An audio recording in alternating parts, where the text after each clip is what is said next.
Quelque chose de neuf naît en nous. L'histoire de Job nous apprend que tout dépend de notre façon d'interpréter la crise. Pour les amis de Job, ce dernier est responsable de la crise qu'il traverse. Manquer de piété, ne pas vivre bien, mal se nourrir, ne pas être suffisamment attentif, voilà pourquoi nous tombons malades, pourquoi nous sommes victimes d'accidents, pourquoi le malheur détruit ce que nous avons entrepris. Ce sont là des interprétations courantes.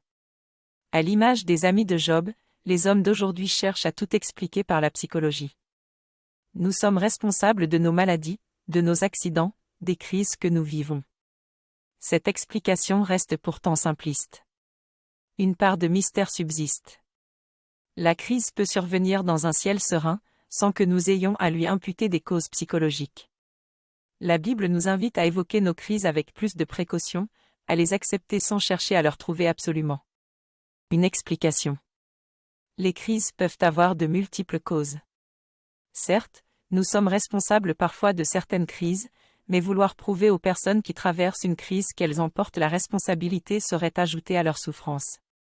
La crise, nous devons l'accepter comme un défi. Elle pourra alors nous conduire, comme Job, à une meilleure façon de vivre. Pour Job, le Seigneur a multiplié ce qu'il possédait, lui a donné encore 7 fils et 3 filles, y fut le Seigneur béni la condition dernière de Job plus encore que l'ancienne, Job. Pour le mystique Jean Tollet, les souffrances de la crise ne sont que les douleurs de la naissance de Dieu en l'homme. Quelque chose de neuf essaie de naître en nous. Quand Dieu naît en nous, nous entrons en contact avec notre accepte la métamorphose moi véritable.